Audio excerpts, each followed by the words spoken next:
بسا اوقات بہت سی محنتوں کا نتیجہ انسان دیکھتا ہے کہ ضائع چلا گیا. میں نے 10 سال محنت کی، حاصل کوئی نہیں نکلا. یہ ثمرات کیا ہیں؟ محنتیں، محنتوں کے ثمرات کا ضیاع. کوشش آپ نے کی، قسمت کی خوبی دیکھی ہے، ٹوٹی کہاں کمن، 2-4 ہاتھ جب کے لبے بام رہ گئے. Be prepared. ایک شاعر کے یہ اشعار ہیں، وہ کمیونسٹ تھا، میں نام بھی نہیں لیتا، لیکن یہ کہ یہ اسی انقلابی، چونکہ ان کا بھی ایک انقلابی نظریہ ہے، انقلابی عمل میں یہ سارے مراحل آتے ہیں. کوئی سیٹ بیک آیا، فرض کیجئے کوئی ناکامی ہو گئی، تو اپنے ساتھیوں کو دل بندھانے کے لیے یہ فصل امیدوں کی ہمدم اس بار بھی غارت جائے گی، سب محنت صبحوں شاموں کی اب کے بھی اکارت جائے گی. میرے نبی کے ثمرات کا جو لفظ یہاں آیا ہے، وَنَقْصٍ مِّنَ الْأَمْوَالِ وَالْأَنفُسِ وَالثَّمَرَاتِ، سب محنت صبحوں شاموں کی اب کے بھی اکارت جائے گی. دھرتی کے کونوں کھدروں میں پھر اپنے لہو کی کھاد بھرو، پھر مٹی سینچو اشکوں سے، پھر اگلی رت کی فکر کرو، پھر اگلی رت کی فکر کرو. جب پھر ایک بار اجڑنا ہے، ایک فصل پکی تو بھر پایا، تب تک تو یہی کچھ کرنا ہے. ایک مقصد ہے سامنے، انقلاب برپا کرنا ہے. ایک کوشش ناکام ہو جائے کوئی پرواہ نہیں، نیکسٹ. پھر تیار رہو ناکامی کے لیے. ایسا نہ ہو جو انگریزی میں کہتے ہیں hope for the best but be prepared for the worst. ایسا نہ ہو کہ دوسری مرتبہ ناکام ہو کے بددل ہو جاؤ، تمہاری ہمتیں جواب دے جائیں. نہیں، پہلے سے تیار رہو کہ دوسری مرتبہ بھی ناکامی آئے تو آئے، لیکن جب تک کہ کامیابی حاصل نہیں ہوتی ہمیں یہ کام کیے چلے جائیں. دیکھیے سیرت میں آیا کہ نہیں یہ واقعہ؟ بدر میں مسلمانوں کو فتح ہوئی تو احد میں زک پہنچی کہ نہیں؟ 70 صحابہ شہید ہوئے کہ نہیں؟ اگر ان کی ہمتیں جواب دے جاتی تو گاڑی کیسے چلتی آگے؟ تو فرمایا وَلَنَبْلُوَنَّكُمْ بِشَيْءٍ مِّنَ الْخَوْفِ وَالْجُوعِ وَنَقْصٍ مِّنَ الْأَمْوَالِ وَالْأَنفُسِ وَالثَّمَرَاتِ. ہم تمہیں لازم آزمائیں گے، خوف کی کیفیت سے، فقر و فاقے کی کیفیت سے، بھوک سے، جان کے نقصان سے، مال کے نقصان سے، محنتوں کے حاصل کے ضائع ہو جانے سے. وَبَشِّرِ الصَّابِرِينَ، اور اے نبی بشارت دیجئے صبر کرنے والوں کو. الَّذِينَ إِذَا أَصَابَتْهُمْ مُصِيبَةٌ، وہ کہ جب ان پر کوئی تکلیف آئے، کوئی مصیبت آئے، کوئی آزمائش آئے، قالوا انا للہ وانا الیہ راجعون، وہ یہ کہیں کہ ہم اللہ ہی کے ہیں، اللہ ہی کی طرف لوٹ جانا ہے. یہ وہی انداز ہے جو میں نے فارسی کا شعر سنایا تھا آپ کو کہ سرے تسلیم خم ہے جو مزاج یار میں آئے. وہ ہمارا مولا ہے، ہمارا آقا ہے، اگر اسے یہی منظور ہے تو ہمیں بھی یہی منظور ہے. میں نے تسلیم و رضا کی بات کی تھی نا، آپ کو کچھ شعر سنائے تھے. ایک شعر اور سنیے، اور یہ کس کا ہے؟ محمد علی جوہر کا. ایک مرتبہ جیل گئے، ان کی ایک بیٹی جوان بیمار ہوئی، فوت ہو گئی. باہر چھوڑا انگریز نے، جاؤ بھائی دفن کر دو بیٹی کو. دوسری مرتبہ جیل گئے، دوسری جوان بیٹی اسی مرض میں مبتلا ہوئی. اب یہ جیل میں ہے، خبر پہنچی کہ دوسری بیٹی کے اوپر بھی اسی مرض کا حملہ ہوا ہے. ایک نظم لکھی ہے جس کا آخری شعر یہ ہے، تیری صحت ہمیں منظور ہے لیکن اس کو نہیں منظور تو پھر ہم کو بھی منظور نہیں. یہ ہے، جب تک یہ کیفیت نہ ہو اس میدان میں آدمی ثابت قدم نہیں رہ سکتا کہ میرے رب کو اگر یہ منظور ہے تو یہی مجھے منظور ہے، اور تیری صحت ہمیں چاہیے تو ضرور، لیکن ہمارے رب کو منظور نہیں تو ہمیں بھی منظور. راضی برضائے رب. وَبَشِّرِ الصَّابِرِينَ الَّذِينَ إِذَا أَصَابَتْهُمْ مُصِيبَةٌ قَالُوا إِنَّا لِلَّهِ وَإِنَّا إِلَيْهِ رَاجِعُونَ. نہ شود نصیب دشمن کے شود ہلاک تیغت، سر دوستہ سلامت کے تو خنجر آزمائی. اولئک علیہم صلوات من ربہم ورحمہ، یہی ہے وہ لوگ جن پر ان کے رب کی طرف سے عنایتیں ہیں اور رحمتیں ہیں. وَأُولَٰئِكَ هُمُ الْمُهْتَدُونَ، اور یہی ہے وہ لوگ جو کامیاب ہونے والے ہیں، ہدایت پانے والے، ہدایت یافتہ. اسی سورہ بقرہ میں ذرا آگے چل کر، یہ تو ہے 20واں رکوع، 19واں رکوع. 21ویں رکوع کی پہلی آیت ہے لیس البر ان تولوا وجوہکم قبل المشرق والمغرب ولكن البر من آمن بالله واليوم الآخر والملائكة والكتاب والنبيين وآتى المال على حبه ذوي القربى واليتامى والمساكين وابن السبيل والسائلين وفي الرقاب وأقام الصلاة وآتى الزكاة والموفون بعهدهم إذا عاهدوا والصابرين في البأساء والضراء وحين البأس.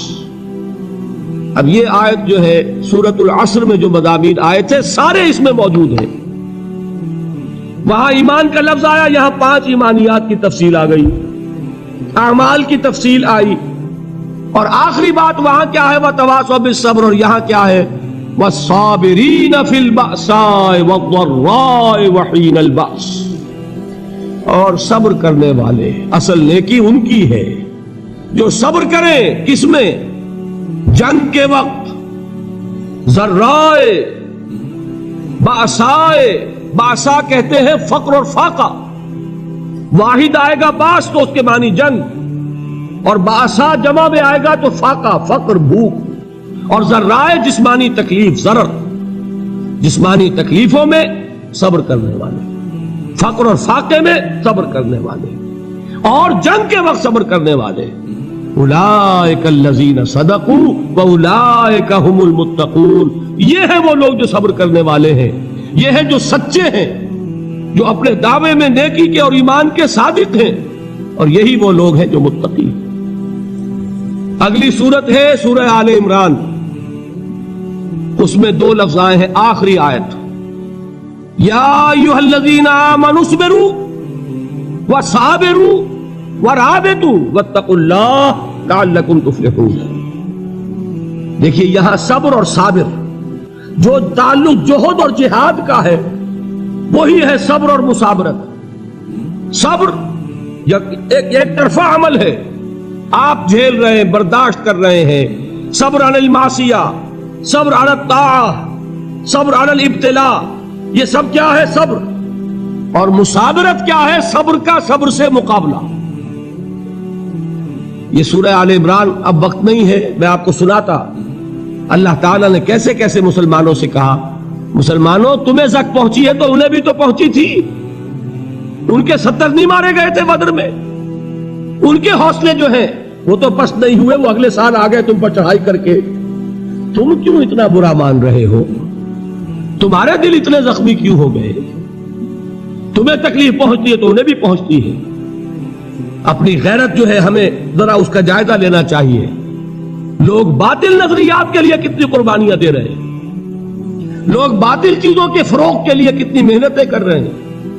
جیسا کہ میں نے ابھی کہا تھا، اسی غیرت کو چیلنج کرنے کے لیے، ذرا آپ کی حمیت دینی کو جوش دلانے کے لیے، قادیانی نوجوان کتنی تعداد میں اپنے آپ کو دین کے لیے وقف کرتا ہے، اور آپ کتنے نوجوان ہیں جو اپنے آپ کو دین کے لیے وقف کرتے ہیں، اور وہ کھاتے پیتے گھرانوں کے لوگ. یہ نہیں ہے کہ اگر کوئی اور کام نہیں کر سکتا تو پھر یہ ہے کہ وہ دین کے کام میں لگ جائے. باصلاحیت لوگ، کھاتے پیتے لوگ، ذہنی استعداد رکھنے والے لوگ، اونچے گھرانوں کے لوگ، وہ وقف کریں اپنے آپ کو دین کے لیے. اس کے بغیر کیسے باہر آ جائے گی، کیسے رونق آ جائے گی؟ تو دنیا میں باطل نظریات والے جو ہیں، یہ بات کہی گئی ہے، مسلمانوں تم اگر توحید کے لیے لڑ رہے ہو، دیکھتے نہیں ابو جہل کو، اس نے گردن کٹوائی ہے شرک کے لیے، شرک کے لیے گردن کٹوائے، اور تم توحید کے لیے گردن کٹوانے کو تیار نہ ہو. اس نے گردن کٹوائی کہ نہیں کٹوائی؟ اور کس طرح کٹوائی ہے؟ کیونکہ بڑا متکبر قسم کا، فرعون قسم کا شخص تھا. جب گردن کاٹنے لگے تو کہتا ہے ذرا نیچے سے کاٹنا، تاکہ جب تم نیزے کے اوپر چڑھاؤ میرے سر کو تو اونچا نظر آئے، معلوم ہو سردار کا سر. وہ بدبخت مرتے ہوئے بھی جو اس کی کیفیت تھی نا، اس کو ذہن میں رکھیے.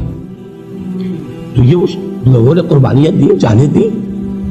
تو فرمایا اگر تم ان سے زیادہ قربانی نہیں دو گے، یہ جو نوٹ کر لیجئے اس کو، مجرد اگر حق کو غالب کرنا اللہ کے ذمے ہو تو آنے واحد میں غالب کر دے گا، تمہیں تکلیف ہی دینے کی ضرورت نہیں. سمجھ رہے؟ کیا اللہ کے مقابلے میں کوئی باطل کی طاقت ٹھہر سکتی ہے؟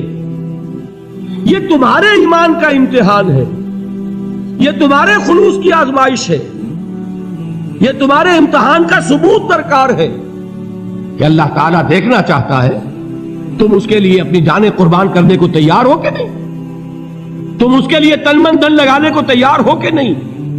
اور یہ جان لو کہ اگر کفار اور مشرکین اور ملحدین اور باطل نظریات والے وہ جو کچھ قربانیاں اپنے باطل نظریات کے لیے دے رہے ہیں ان سے زیادہ اگر تم نہیں دو گے تو حق غالب نہیں ہوگا۔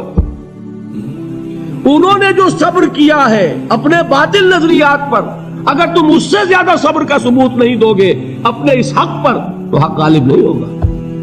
اس لیے فرمایا یا ایھا الذین آمنوا اصبروا وصابروا، نہ صرف یہ کہ صبر کرو بلکہ صبر میں اپنے دشمنوں سے آگے نکلو، ان کے صبر سے بڑھ کر صبر کرو۔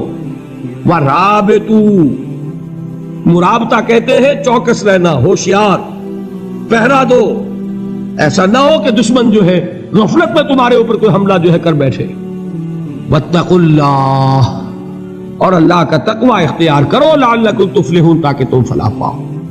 دے کے حضور آکھن منگتے دی خیر ہووے، دے کے حضور آکھن منگتے دی خیر ہووے، منگتا کبے سخی دے، منگتا کبے سخی دے، بوہے دی خیر ہووے، دے کے حضور آکھن منگتے دی خیر ہووے، دے کے حضور آکھن۔ اور جنت بڑی جگہ لگیا جڑی جگہ تے، جنت بڑی جگہ